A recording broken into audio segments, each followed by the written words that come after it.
Hi guys, welcome to my channel. Today நம்ம வந்து ஒரு இன்ஸ்டா செலிபிரிட்டி பத்தி பார்க்க போறோம். டாக்டர் திவாகர். இவர் வந்து நீங்க கண்டிப்பா பார்த்திருப்பீங்க. வாட்டர்மெலன் ஸ்டார் ஒரு சாங்குமே ரிலீஸ் பண்ணிருக்காங்க ஆல்பம். இவர் வந்து இப்பலாம் நிறைய படத்துல காமெடி ரோல் பண்ணிட்டு இருக்காரு. அதுவும் இல்லாம இவர் பக்கம் நிறைய நெகட்டிவ் விமர்சனமும் நிறைய வருது. அதை பத்தி பார்க்கலாம். நல்லா தான் போயிட்டு இருந்துச்சு ரொம்ப நாளாவே. இப்போ என்னன்னு தெரியல, திடீர்னு நிறைய ரிப்போர்ட்டர்லாம் பொங்கி ஆரம்பிச்சிட்டாங்க. பயங்கரமா கொஸ்டின் கேட்டு அவரை கடுப்பேற்றி விட்டாரு. அதுவும் இல்லாம நீங்க எல்லாருமே இந்த திவாகருக்கு வந்து சப்போர்ட் பண்ண மாட்டீங்கன்னு தெரியும். ஏன்னாக்கா இந்த டாக்டர் வந்து அவர் பண்ணு பிசியோதெரப்பி பண்ணிட்டு போயிட்டு இருந்திருக்கலாம். தேவையில்லாமல் இந்த மாதிரி சினிமா ஃபீல்டுக்குள்ளே வந்து நான் அந்த மாதிரி பண்ணுறேன் அந்த மாதிரி பண்ணுறேன் எப்படி நடிக்கிறேன் பாருங்க அப்படின்ட்டு நடிப்பு அரக்கன் நடிப்பு அசுரன் அப்படின்ட்டு காமெடியாக கீழே கமெண்ட்ஸில் போகிற வார்த்தையெல்லாம் இவர் சீரியஸாக நினச்சி பேசுகிற மாதிரியே பண்ணுறாரு. அதனால நிறைய பேர் என்ன நினைக்கிறாங்கன்னா, இவர் உண்மையிலேயே இன்னசென்ட் தானா இல்லை இன்னசென்ட் மாதிரி நடிக்கிறாரா அப்படின்ட்டு ஒரு டவுட் நிறைய பேருக்கு இருக்குது. எனக்குமே அது இருக்குது தான். ஆனால் அவரை பார்த்தாக்கா உண்மையிலேயே இன்னசென்ட் மாதிரி தாங்க இருக்குது. ஜிபி முத்து எப்படி வந்தார் அந்த மாதிரி தான். அவர் வந்து ரொம்ப 18+ மாதிரி கண்டென்ட் போட்டு தான் அவர் ஃபேமஸ் ஆனார், ட்ரெண்ட் ஆனார். அவரெல்லாம் இப்போ எதுவும் சொல்லலை. அவங்கெல்லாம் டிவி ஷோக்கு போயிட்டு இப்போ மூவியில் நடிக்க ஆரம்பிச்சிட்டாங்க. ஆனால் இவர் மட்டும் இந்த மாதிரி 18+ எதுவுமே பண்ணுறதில்ல. இருந்தாலும் இவர் பண்ணுறது எல்லாமே கொஞ்சம் ஒரு மாதிரி இருக்குங்க. ஆனால் முகம் சுழிக்கிற அளவுக்கு இருக்காது, காமெடியாக தான் இருக்கும். அவர் வந்து ஒரு ஜோக்கர் மாதிரி ப்ரொஜெக்ட் ஆவார் எல்லாருக்குமே. ஆனால் அவர் வந்து அவர் மைண்டில் ஹீரோ மாதிரி நினச்சின்னு இருப்பார். அது தப்பு இல்லைன்னு தான் நான் சொல்லுவேன். ஏன்னாக்கா இப்போது ஒரு காமெடினாக்கா அவனுக்குள்ளே கண்டிப்பாக ஒரு இன்னசென்ஸ் இருக்கும். அப்படி இன்னசென்ட் இருந்து அந்த மாதிரி அவன் பண்ணாதான் காமெடி பண்ண முடியும், மற்றவங்கள சிரிக்க வைக்க முடியும்.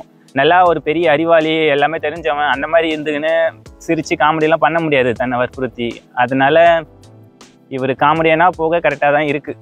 இவர் அந்த மாதிரி இன்னசென்ட்டாக நிறையா ஆக்டிங்லாம் பண்ணாலும் நான் தான் நெக்ஸ்ட்டு விஜய், நான் தான் நெக்ஸ்ட்டு சூப்பர் ஸ்டார், இந்த மாதிரிலாம் அதெல்லாம் இக்னோர் பண்ணிட்டு போயிடணும் ஒரு காமெடியாக. அதை விட்டுட்டு சீரியஸாக அந்த ரிப்போர்ட்டர் கேட்குற மாதிரிலாம் கொஸ்டின் கேட்கக்கூடாதுங்க. அது தப்புன்னு தான் நான் சொல்லுவேன்.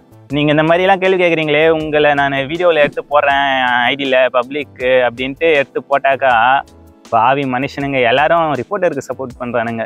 பாவம் ஒருத்தர் 2 பேர் தான் இவருக்கு சப்போர்ட் பண்ணி போட்டிருக்காங்க. இப்போ அவர் நடிக்கிறது சரியில்லை, அவர் வேணும்னே பண்ணுறாரு, அவரை கலாய்க்கிற மாதிரி அவரை திட்டுற மாதிரி தான் கமெண்ட் போடுறாங்க. அதை இவர் பெருசாக நினச்சி பேசின்னு இருக்காரு. அப்படின்னாக்கா நீங்கள் ஏன் அவர் டிவி ஷோக்கெலாம் கூப்பிட்றீங்க?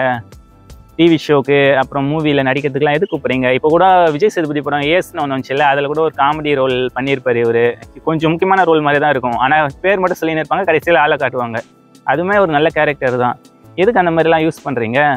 அவருக்குன்னு ஒரு கூட்டம் இருக்குது, அவரை ஃபாலோ பண்ணுறாங்க. அவர் பண்ணாக்கா காமெடியாக இருக்கும்பா, சிரிக்கலாம்பா அப்படின்ட்டு ஒரு மைண்ட் தாட் மக்களுக்கு வருது இல்லை? அப்போனா அவர் ஒரு காமெடியன் தான். எல்லாருமே வந்து ரிப்போர்ட்டருக்கு தான் சப்போர்ட்டு அந்த மாதிரி போட்டிருக்காங்க. நான் வந்து டாக்டருக்கு தான் சப்போர்ட் பண்ணுவேன். இவங்கெல்லாம் கொஞ்சம் இன்னசென்ட் மாதிரி தற்கூரி மாதிரி அந்த மாதிரி சொல்கிறாங்கல்ல, அந்த மாதிரி இருந்தாலும் அவங்களுக்குள்ள ஒரு மோட்டிவேஷன் கிடைக்குது இல்லை? செல்ஃப் மோட்டிவேஷன் பயங்கரங்க. இவங்ககிட்ட இருந்தெல்லாம் அந்த செல்ஃப் மோட்டிவேஷனை தான் நம்ம கற்றுக்கணும். எல்லார்கிட்ட இருந்துமே ஒரு நல்ல விஷயத்த நம்ம கற்றுக்கணும். அந்த மாதிரி இவர்கிட்ட இருந்தும் அந்த மோட்டிவேஷன்ன்ற ஒரு சக்தியை வந்து நம்ம கற்றுக்கணும்.